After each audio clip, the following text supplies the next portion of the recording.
est un dispositif quelque part propre à l'islam. C'est faux.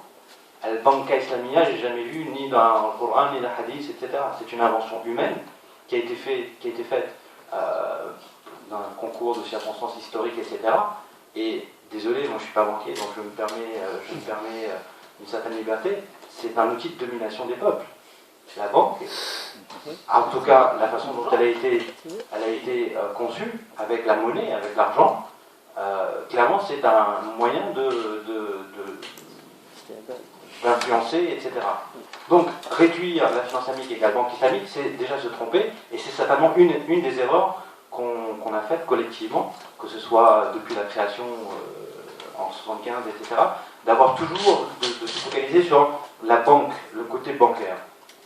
Déjà, la partie, les mutuelles qui rentrent quelque part dans la désintermédiation, dans tout ce qui est plutôt de la solidarité et de partage, c'est un champ énorme, et malheureusement avec peu d'acteurs islamiques, peu de choses concrètes. Or que la proposition de valeur de l'islam, de l'éthique musulmane, elle est en totale adéquation avec ce secteur où effectivement on peut non seulement contribuer au bien-être des gens, mais avec ce souci de partage, d'équité, etc.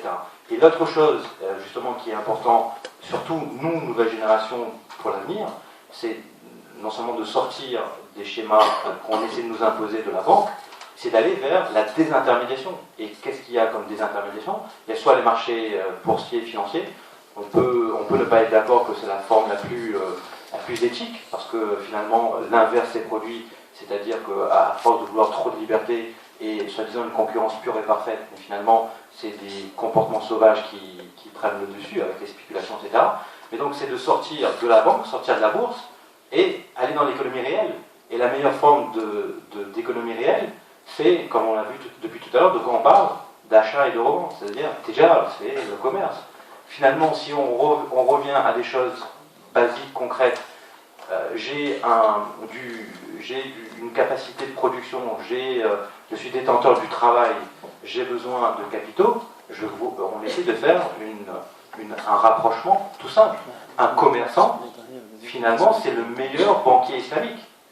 Un commerçant qui offre une possibilité de payer en plusieurs fois, il fait la meilleure forme de transaction, que ce soit commerciale et financière. Il couple une activité financière qui est bien de la circulation de capitaux dans une activité profondément réelle qui est l'achat et la revente. Donc l'avenir de la finance islamique, il ne faut pas l'avoir dans la banque islamique exclusivement, c'est de l'avoir dans toutes les opérations de l'économie réelle, depuis l'agriculture, la production industrielle, la vente, le commerce, etc., etc. Et c'est à nous de venir avec des idées et qu'on arrête de croire que encore une fois, je me permets une certaine... Vas-y, tu as fait la latitude. C'est pas les Occidentaux qui doivent nous faire... comment dirais-je, nous apprendre quelle est la meilleure forme de transaction commerciale, financière, etc. C'est à nous de venir avec notre éthique, avec notre imagination, notre créativité, avec des formes nouvelles. Et aujourd'hui, et ça aussi c'est une question qu'on peut se poser, pourquoi tous les grands secteurs ont eu des innovations de rupture? Les télécoms, la musique, le médical, les sciences dures, etc. Et j'en passe. Les seuls où il n'y a jamais eu d'innovation, où il n'y a jamais eu de nouveaux entrants, c'est bien les secteurs financiers. Citez-moi un secteur bancaire, spécialement avec tous les lobbies, etc. Pourquoi? C'est clair, il faut se poser cette question. Donc, l'avenir de la finance islamique, personnellement, je suis convaincu qu'elle ne se trouve pas forcément dans le secteur bancaire, mais bien dans le secteur beaucoup plus large. Et par exemple, dans ce qu'on appelle la finance participative, c'est peut-être pas fortuitement qu'au Maroc, finalement, on vient à cette appellation. Finance participative, c'est quelque chose qui existe depuis très longtemps et qui devient très à la mode aujourd'hui avec ce qu'on appelle le crowdfunding. Crowdfunding, les plateformes de mise en relation des porteurs de projets et des investisseurs, c'est la meilleure forme, justement, de participer. Et quand on regarde les techniques qui sont appliquées, ça ressemble comme deux gouttes d'eau à Musharaka et Mudaraba. Donc au lieu de s'entêter à faire rentrer la Murabaha dans la banque et ceci et cela, etc., allons vers des formes nouvelles avec de l'innovation, et là c'est là où on doit apporter non seulement l'innovation de service, mais l'innovation de technologique. On a de plus en plus de personnes éduquées, savantes, etc. Et il faut qu'on passe à la prochaine étape, qui est effectivement de sortir des schémas qu'on nous a imposés pour aller vers quelque chose de plus réel. Et encore une fois, sans oublier l'objectif final, c'est la justice, c'est l'équité, c'est le partage de la richesse. Sur ces belles paroles, j'aurais souhaité conclure, mais encore une question. Donc on prendra la dernière question, qui est celle de Sir Khali. Vous avez déjà cité mon nom. Ah bon, d'accord, si j'ai péché, donc on vous donnera, mais bon, on répond d'abord à la question Sir Khali, on répondra à la dernière question Sir. Alors, Sir Khali se posait la question sur les termes de benchmarking dans un certain nombre d'opérations, que ce soit des opérations de Murabaha, que ce soit également sur des sukuk, dans lesquels on prend comme benchmark un Libor, un Euribor, ou des taux gérés ou des indices basés sur des taux d'intérêt. Et la question qui se posait, est-ce qu'on peut imaginer d'autres benchmarks, que ce soit des taux d'inflation, des indices ou n'importe quel autre indice? Tout à fait. Juste, encore une fois, on va être obligé de faire des illustrations pour la réponse à travers les banques. Je suis tout à fait d'accord avec notre collègue Anas que la finance islamique, les étudiants ne doivent pas le réduire. En fait, la finance islamique ne doit pas être réduite au secteur bancaire. Mais la banque dite islamique nous permet tout à fait d'illustrer, de vous faire comprendre les grandes différences, les grandes, si vous voulez, distinctions par rapport à la logique classique financière. Mais ne faites pas bien sûr l'erreur de confondre ou de réduire ou de cantonner la finance islamique ou les systèmes économiques. Même la finance dite islamique ne doit pas non plus nous empêcher aussi de voir l'économie musulmane dans son ensemble. Parfois on est obligé, pour des raisons pédagogiques, de vous faire comprendre à travers des illustrations, telles que j'ai indiqué tout à l'heure, les comptes d'investissement participatif dans une banque, qui ont été introduites pour la première fois à travers la banque islamique, et d'ailleurs à travers la banque Al-Musharaka qui a été créée en 1963 par l'Égyptien Abdelaziz El-Naggar, qui à l'époque, avant même la création de Murabaha, a proposé des comptes d'investissement participatif ou les contrats sous-jacents et la Musharaka. Et justement, ce type de contrats, si on les généralise, permet justement de réduire les côtés, entre guillemets, durs du capitalisme anglo-saxon. Il y a aussi des côtés positifs dans les capitalismes anglo-saxons, je le connais. Maintenant, pour répondre à la question de benchmark ou du référentiel, d'un point de vue jurisprudentiel, on peut se baser sur n'importe quel référentiel. Il n'y a pas d'objection à ce que le référentiel intègre les taux d'inflation ou ça intègre les données statistiques régionales, les données liées au macro-secteur d'activité, etc. Parce qu'en islam, vous savez, on laisse la politique de tarification et laissée à la loi universelle de l'offre et la demande. Lorsque les compagnons du professeur vont venir un jour lui demander de fixer les prix, il a dit Inna Allah huwa al-musa'ir. En d'autres termes, il a dit voilà, c'est l'offre et la demande. Inna Allah huwa al-musa'ir. Ce n'est pas à lui, ce n'est en tant que législateur de fixer les prix. S'agissant d'un contrat de vente, on peut se baser sur regarder ce qui fait notre concurrentiel. Vous savez, si vous vendez des canettes, un commerçant qui vend des canettes de jus, et l'autre son concurrent vend des canettes alcooliques. Si notre commerçant qui vend des canettes de jus halal s'inspire de ce que pratique son voisin pour des raisons pragmatiques ou des raisons de clientèle, ça n'entache pas la validité du contrat de vente si on respecte bien sûr les autres conditions. Voyez-vous. Seulement, je tiens à rappeler que la Murabaha quand même, et ça c'est l'une des pistes de réflexion, au niveau académique et au niveau théorique, on veut quand même que les structureurs, les ingénieurs financiers se dirigent vers la mise en place en fait d'un modèle différent qui permet justement de tarifier autrement, de fixer autrement la marge bénéficiaire. Ça, c'est une véritable piste de réflexion qui doit être également appuyée par la hadith de Samah, la recherche d'une lucrativité modérée.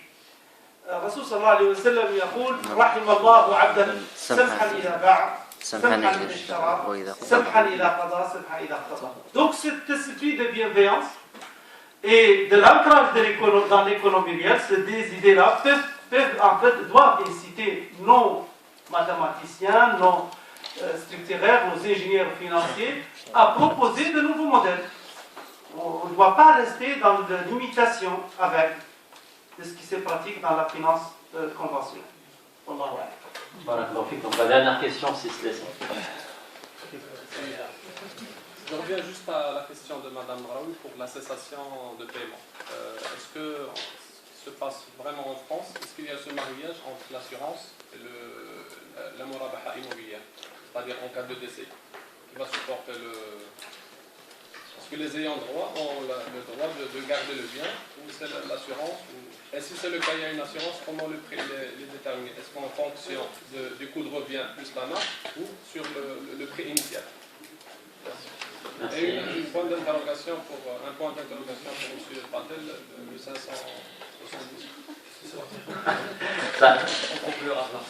On conclura par ça, donc on répondra à la question. La question en cas de... La question la première question était... Madame Jbilou. Oui. Les cas de cessation de paiement si le prix est inférieur à la créance. Oui, il faut savoir une chose. Il faut savoir que le bien est la propriété du client, comme nous l'avons dit. Donc, si on revend le bien par le biais de vente aux enchères et qu'on trouve une somme inférieure de la banque, le reste, on le considère toujours comme, ça devient une créance. Créance stable. Le client reste redevable vis-à-vis de la banque pour payer cela. Et même ses héritiers restent redevables vis-à-vis de la banque de cela. Donc c'est pour cela, en réalité, la deuxième phase de la murabaha est une phase de créance. On le traite comme une créance. Donc, ceci est clair. Donc, il n'y a pas la règle de partage des pertes et profits sur la murabaha. Il faut le savoir. La règle 3P ne s'applique pas sur la murabaha, ne s'applique pas sur les uqoud al-mu'awadat. La règle 3P s'applique uniquement sur les contrats de shikat. Beaucoup de gens confondent cela. Pensent que le 3P est une spécificité de l'ensemble des contrats de finance islamique. Non. La 3P ne s'applique que sur les uqoud al-shikat. Donc, pour votre question, justement, en cas de décès, le bien et la propriété des héritiers.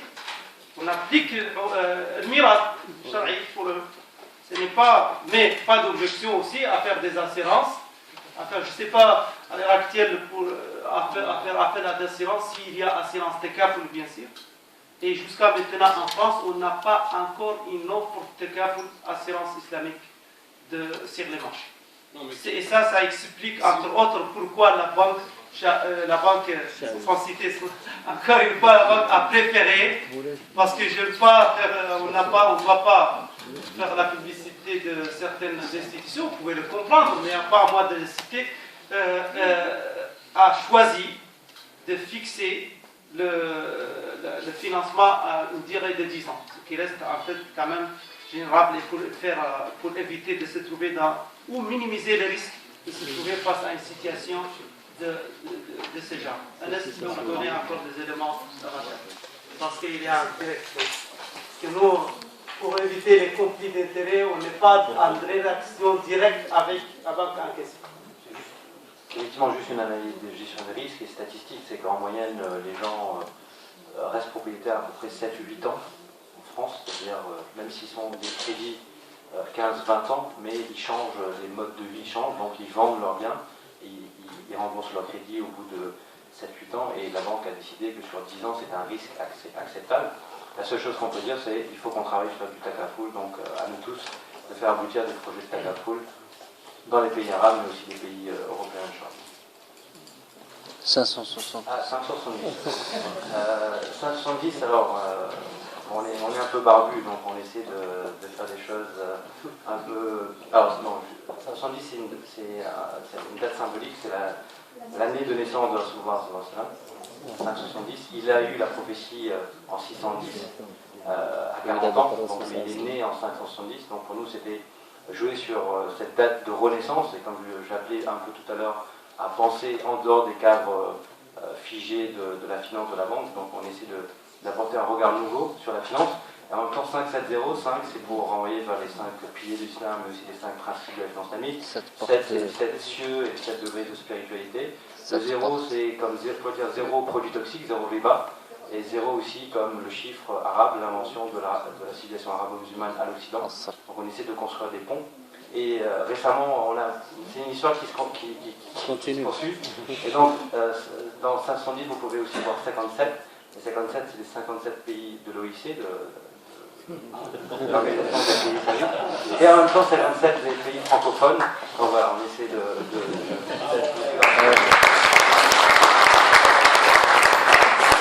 Donc, je tiens d'abord à remercier le Liban pour la présence. Donc, à ce cycle de conférences, on essaie de perpétuer et de rendre, je dirais, comme devoir de sensibilisation.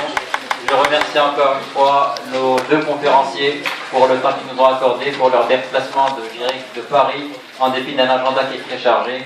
Donc, merci encore.